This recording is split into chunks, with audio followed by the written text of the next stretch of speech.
Hi guys, a bunch of Tory politicians I've mentioned before, the Conservative Democratic Organisation, which is basically a bring back Boris brigade of the biggest headbangers in the party, held a rally or conference on Saturday where a number of guest speakers tried and failed to pretend the event wasn't about the dear leader. Here former Culture Secretary Nadine Dorries let loose with pleas to bring back Boris. Why? Well, because he's the one who delivered victories. Have a listen to this rubbish. The entire media establishment, the entire Remain establishment could sense that they were about to help remove the bloke who got us out of the EU and who delivered Brexit.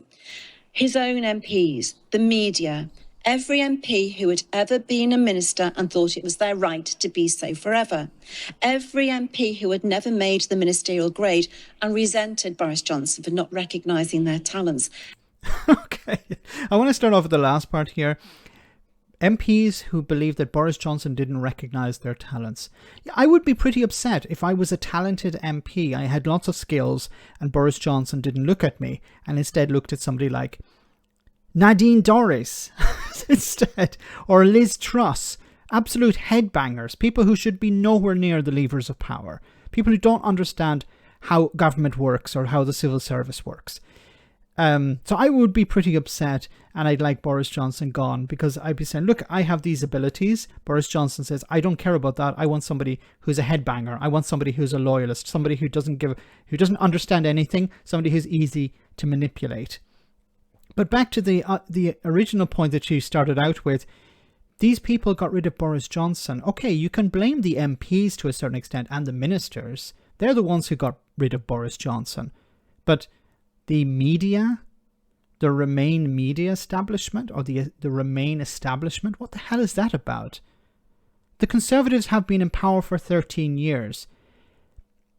Since 2017, Brexiteers, in a sense, have been in charge. 2019, certainly, Brexiteers have been in charge. So how can you say the Remainer establishment got rid of Boris Johnson? It's absolutely unhinged. Every wannabe prime minister who looks in the bathroom mirror every morning and tells themselves it should be you, and maybe she's speaking from experience here. Very seriously, there are quite a lot of them. They railed against him. They ran out onto College Green to the nearest camera and they denounced him.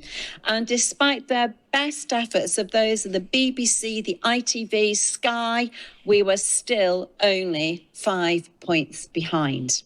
Just back to the original point I forgot to mention. Boris Johnson got Brexit done. Why are we still talking about Brexit? I'd love to ask Nadine Dorries, did Boris Johnson get Brexit done? Yes, he did. Okay, then why are we still talking about Brexit? It's done. If you say, well, he didn't actually get Brexit done, you know, we need to, it needs to be implemented correctly, then it's not done. Then stop saying that Boris Johnson got Brexit done. Where are the answers to the energy crisis that we're now facing? What are we telling people about that today? What happened to levelling up? It's been all but dumped. The online safety bill, watered down. Social care reform, a huge, huge difference to people's lives. It's been cancelled. A U-turn on the promised bonfire of EU regulation, which in itself demonstrates a paucity of ambition. Following those election results, a narrative was out at the door of number 10 and halfway around the world before those results had put their hat on. And that narrative was that the far worse than expected election results were the fault of Boris Johnson and Liz Truss. Not so much Boris Johnson, but Liz Truss, certainly. She's the one who crashed the economy. Now, I want to put to bed this narrative that Boris Johnson is the winner of elections. He won one election, the 2019 election, although would you say Boris Johnson won it or Get Brexit Done won it? Because a lot of Labour voters switched to the Tories in 2019 because they wanted Brexit done away with. They were tired of hearing about Brexit. And this mop-haired idiot comes along and says, I'm going to get rid of Brexit. I'm going to do it, get it done. It's finished. We won't talk about it anymore. And it's going to fix all these problems. Of course, a pile of lies. You have NHS waiting lists, get Brexit done.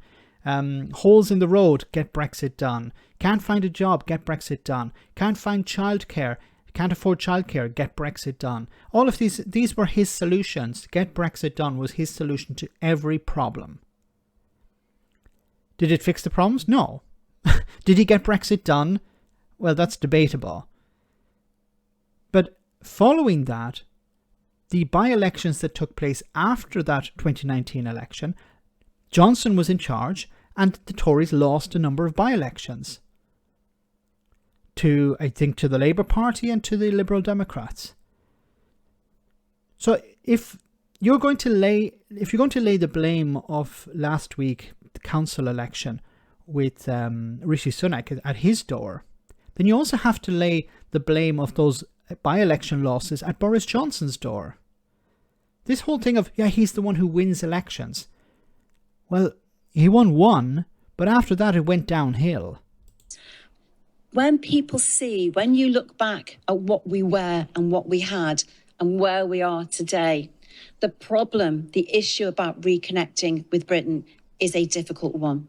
And I would say, you know, for those of you who are activists, and I've spoken to many of you today, and I know how you're feeling, it's the solution is always, to most problems in politics, they're usually quite simple. There's always a lot of hype, but the solution is always quite simple. You need the right leader, you need the right vision, and you need to make people feel inspired. And when you put those things together, you reconnect because you're working on behalf of the people. What did Boris Johnson do during the council elections? How did he campaign during the council elections? He did sweet FA. What he did was he sat in a car, in the back of a car, without a seatbelt on, and made a selfie video that lasted less than 2 minutes. It was maybe even less than 1 minute, of him saying, make sure to go out and vote Conservative on Friday, or whatever the day was. That was it. That was his entire campaign for councillors, for Tory councillors who were desperate to hold on to their seat. He couldn't be bothered. He couldn't literally get off his arse. He was sitting down in the back of a car. Where was the Boris Johnson who would go into town centres and meet with constituents and, you know, trip over things and, you know, have a joke with the camera and stuff like this? Where was that Boris Johnson? He's too lazy. He's become extremely lazy. He realizes, you know, I can make so much money going to the US and speaking to headbangers over there. These people have more money than sense. They want to hear me speak. Yeah, I'll take their money.